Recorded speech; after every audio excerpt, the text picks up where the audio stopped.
The secret to cultivating inner freedom and true happiness. Hello, friend. Welcome back again for another great video. Having explored joy and simplicity recently, the message for you today turns to inner freedom, the capacity to live unbound by fear, expectation, or attachment.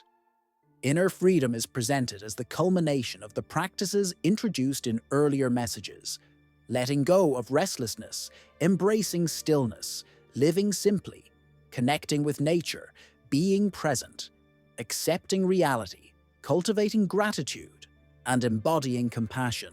This lesson explains how these practices converge to liberate the mind and heart. That said, before I dive further into today's topic du jour, do me a favor. Hit the like button, subscribe to the channel, and give the video a thumbs up. I would really appreciate it.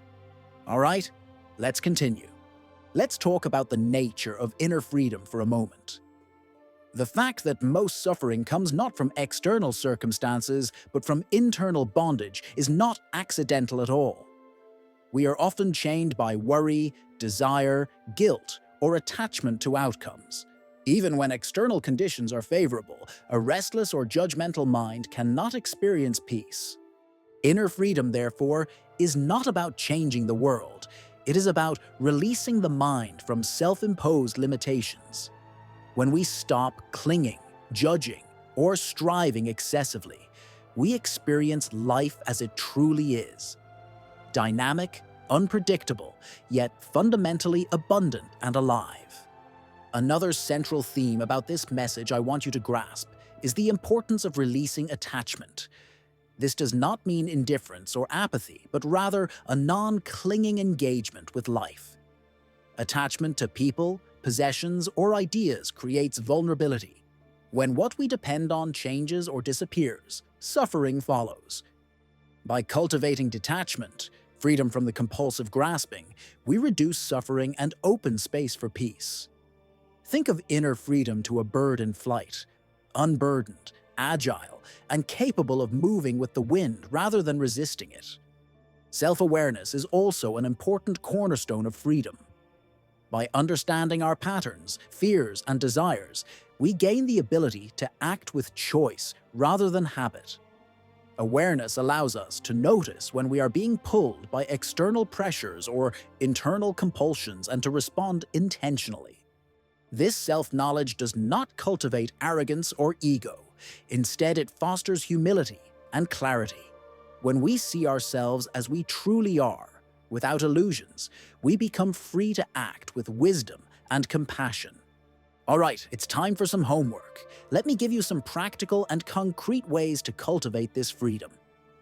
These practices will gradually loosen the chains of internal constraint, allowing the mind to breathe and the spirit to expand. They are as followed. Mindful observation. Watch your thoughts, pay attention to emotions and impulses without judgment, letting them arise and pass naturally.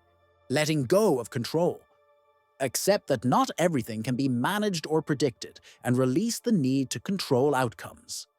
Simplifying commitments. Reduce obligations that distract from what is truly meaningful in your life. Regular reflection. Take time each day to consider what constrains or liberates the mind, and make small adjustments. You can do this.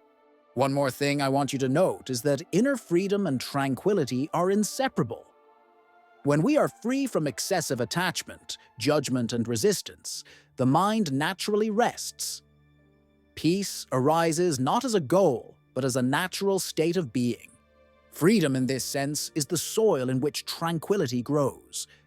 This reminds us that freedom does not mean isolation or selfishness. On the contrary, liberated individuals are more capable of love, generosity, and compassionate action, because their hearts are not entangled in fear or obsession. In all, today's message teaches us that inner freedom is the culmination of mindful living. By releasing attachments, observing the mind, and acting from clarity, we step into a life unbound by fear or compulsion. In this freedom, tranquility is not something we seek. It is what naturally unfolds. Inner freedom allows us to engage fully with life while remaining serene, centered, and deeply alive. I don't understand why you haven't subscribed to the channel yet.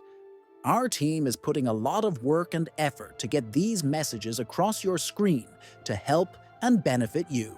Please subscribe to the channel today, give the video a thumbs up, and leave a comment to help us with the work we are doing for you.